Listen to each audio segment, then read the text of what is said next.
नमस्कार दोस्तों, आज बात करेंगे रासायनिक अभिक्रियाओं के बारे में, केमिकल रिएक्शंस के बारे में।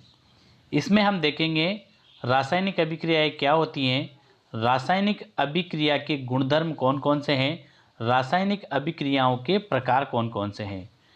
दैनिक जीवन में हमारे चारों ओर अनेक परिवर्तन दिखाई देते हैं, जैसे पौधों द्वारा भोजन बनाना, हमारे शरीर में भोजन का पाचन, सोडा वाटर में नींबू का रस डालते ही बुलबुलों का निकलना आपने देखा होगा, कटे हुए सेव का भूरा हो जाना, लोहे की वस्तुओं पर जंग लगना, पुताई करते समय चूने में पानी मिलाने पर बुलबुले निकलना, हरी मेहंदी का रसने पर लाल हो जाना।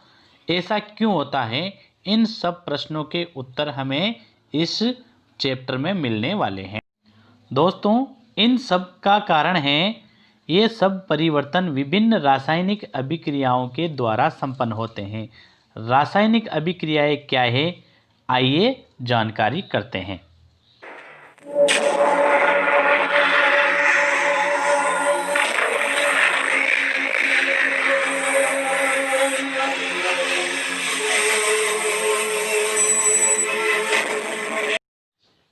रासायनिक अभिक्रिया। रासायनिक अभिक्रियाओं में बंध का टूटना और बनना होता है। किसी रासायनिक बंध का टूटना या बनना रासायनिक अभिक्रिया कहलाता है। रासायनिक अभिक्रिया में भाग लेने वाले जो पदार्थ हैं उनको अभिकारक कहते हैं, और अभिक्रिया के बाद में जो बनने वाले पदार्थ होते हैं उनको उत्पाद कहा जाता है। तो याद रखना है, रासायनिक अभिक्रिया में या तो बंध टूटते हैं या रासायनिक बंध बनते हैं। रासायनिक अभिक्रिया के गुणधर्म निम्न हैं। अवस्था परिवर्तन। जब कोई रासायनिक अभिक्रिया होती है तो पदार्थ की अवस्था, भौतिक अवस्थाएं जो होती हैं, ठोस, द्रव, गैस, उनमें परिवर्तन हो जाता है। दूसरा है गैस निकलना। ईंधन जैसे पेट्रोल, केरोसिन आदि को जलाने पर इनमें उपस्थित कार्बन वातावरण की वायु के साथ संयोग करके कार्बन डाइऑक्साइड गैस बना देता है। इसी प्रकार कोयले को जलाने पर भी कार्बन डाइऑक्साइड गैस बनती है। तो रासायनिक अभिक्रियाओं में गैस का निकलना यह भी एक गुणधर्म है। रंग परिवर्तन। जब सेव को चाकू से काट देते हैं तो कुछ समय पश्चात सेव का रंग भूरा हो जाता है। सेव में उपस्थित लोहा वायुमंडल की ऑक्सीजन से क्रिया करके आयरन ऑक्साइड अर्थात लोहे का ऑक्साइड बना देता है। तो ये भी रासायनिक अभिक्रिया का एक महत्वपूर्ण गुण है। ऊष्मा परिवर्तन। नौशादर को पानी में डालने पर पानी ठंडा हो जाता है। अवक्षेपण। खारे पानी में साबुन झाग न बनाकर अविलीय सफ़ेद गाढ़ा पदार्थ बना लेता है, जिसे अवक्षेप कहते हैं। इस प्रकार अवक्षेपण भी रासायनिक अभिक्रिया का गुण है। रासायनिक अभिक्रियाओं के प्रकार। संयोजन अभिक्रिया, वियोजन या अपघटन अभिक्रिया, विस्थापन अभिक्रिया, ऑक्सीकरण एवं अपचयन अभिक्रिया, उदासीनीकरण अभिक्रिया, ऊष्माशोषी एवं ऊष्माक्षेपी अभिक्रियाएं। संयोजन अभिक्रिया।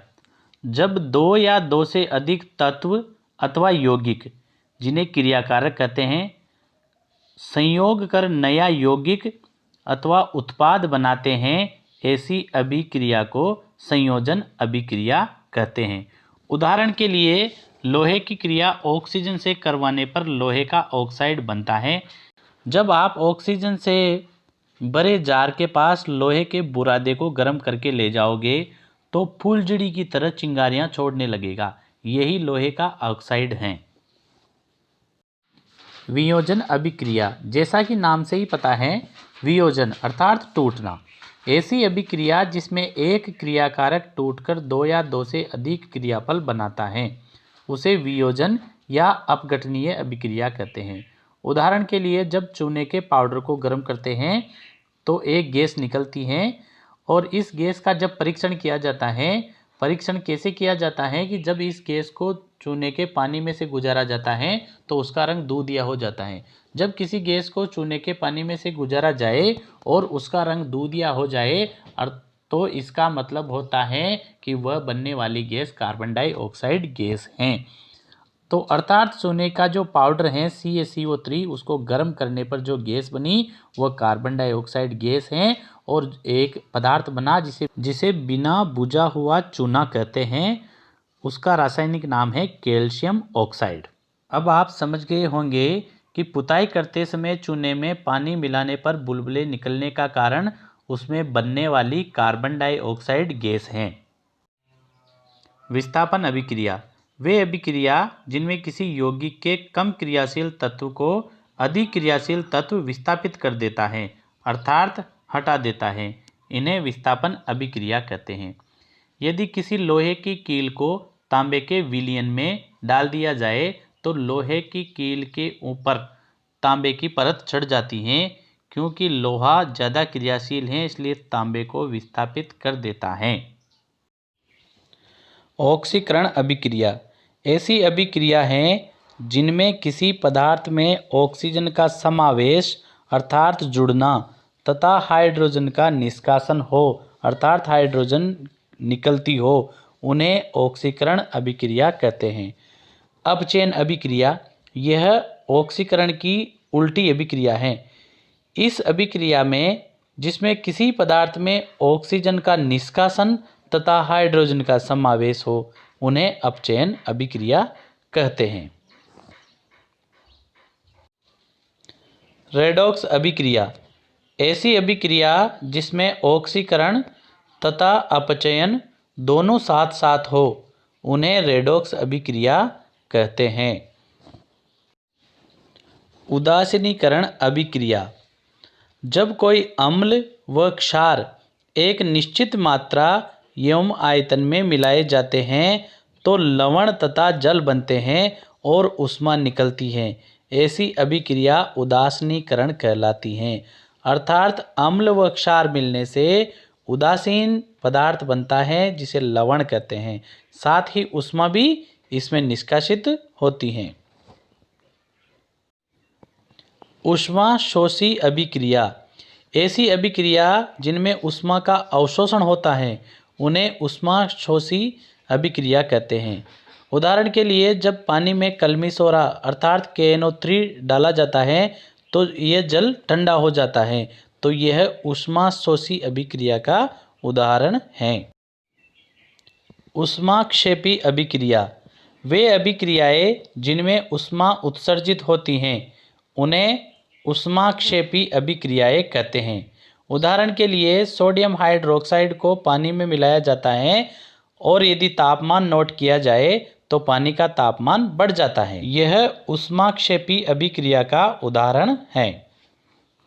दोस्तों आइए देखते हैं कुछ प्रश्न करके ये जो अध्याय हमने पढ़ा है उसका रिवीजन करते हैं। पहला प्रश्न है, यह किस प्रकार की अभिक्रिया है? NH2 जो गैस अवस्था में है प्लस HCl अर्थात हाइड्रोक्लोरिक अम्ल, ये भी गैस अवस्था में है और इनसे मिलकर बन रहा है NH4Cl अमोनियम क्लोराइड। तो आपको बता दूं इसमें दो पदार्थ NH2 प्लस HCl मिलकर एक नया पदार्थ बना रहे हैं। तो किस प्रकार की अभिक्रिया है? याद कीजिए, जब दो या दो से अधिक पदार्थ मिलकर एक पदार्थ बनाते हैं वह अभिक्रियाएं होती हैं संयोजन, वियोजन, अपघटन, उदासीनीकरण। आपको याद आ गया होगा संयोजन अभिक्रिया, इसका सही आंसर है अ।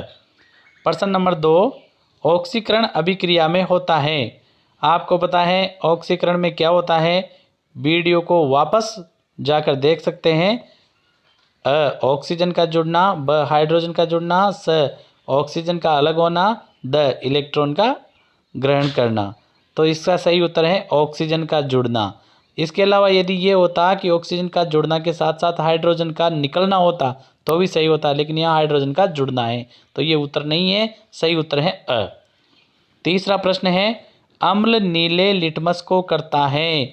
तो इस प्रकार के प्रश्नों को याद रखने के लिए आपको याद रखना है अनील अर्थात अम्ल नीले को लाल करता है और क्षारक इसका उल्टा है। तो इसका सही आंसर है ब लाल। दोस्तों आज का वीडियो कैसा लगा कमेंट्स बॉक्स में लिखकर ज़रूर बताएं। वीडियो को लाइक एंड शेयर ज़रूर करें। और यदि अभी तक आपने इस चैनल को सब्सक्राइब नहीं किया है तो सब्सक्राइब ज़रूर कर ले, ताकि जो भी नया वीडियो आए सबसे पहले आपको मिले। धन्यवाद।